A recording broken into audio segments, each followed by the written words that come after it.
Have you ever wondered how one single event can change the world? Well, between 1789 and 1815, Europe was completely turned upside down.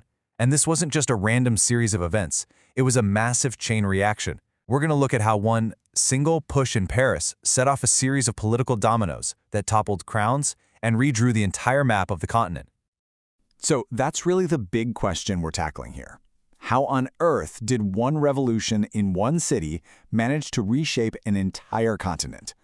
To get our heads around that, we first need to understand what Europe actually looked like right before that first domino was about to fall. Okay, so let's set the stage. Before 1789, Europe was basically a collection of kingdoms. It was run by absolute monarchs, kings and queens who truly believed their right to rule came directly from God.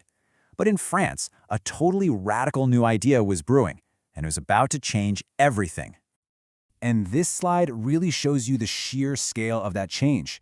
On one side, you've got the old world. The king holds all the power, period. But the revolution flipped that completely on its head. It introduced this wild new idea that sovereignty, the actual right to rule, doesn't belong to a monarch. It belongs to the citizens. The people themselves are the nation, and they get to decide their own destiny. And this idea has a name, and it's the core concept of our entire story: nationalism. The French Revolution was really its first big, loud, powerful expression on the world stage. It's this belief that a people, a group bound by a common identity, shouldn't just be subjects of some king. They should be citizens of their very own state. But, an idea is one thing. How do you actually get millions of people to feel like they belong to a single, unified nation? Well, the French revolutionaries, they had a playbook for that. And here it is, their recipe for building a nation. It wasn't just one thing, it was like a complete rebranding of the state. They came up with powerful new concepts like la patrie, the fatherland, to make people feel like they were part of one big family. They got rid of the old royal flag and gave everyone the tricolor. They transformed the old system into a new national assembly elected by the people. They wrote a constitution, they standardized laws, and they even pushed for one single national language. Every single one of these steps was designed to break down old loyalties and forge a brand new collective French identity.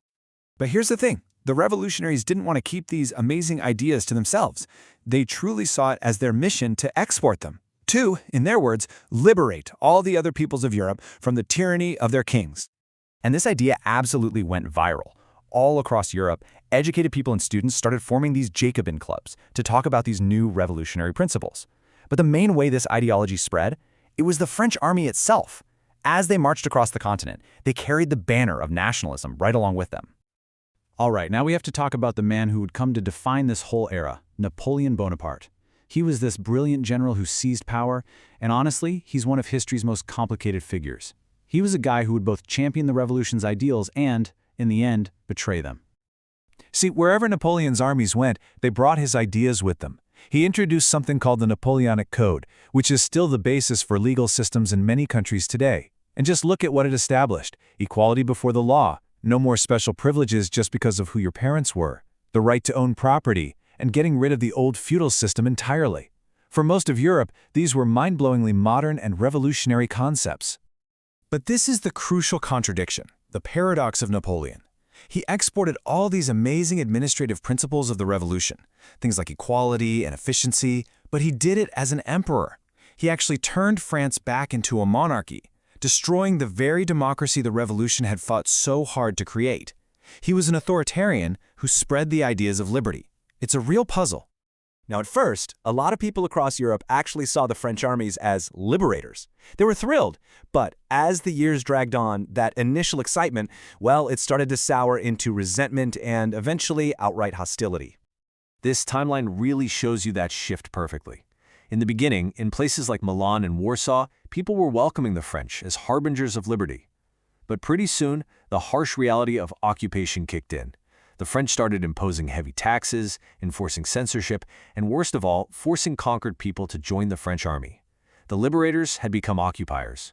And all that growing hostility is what ultimately led to Napoleon's huge defeats, first at Leipzig and then, finally, at Waterloo in 1815.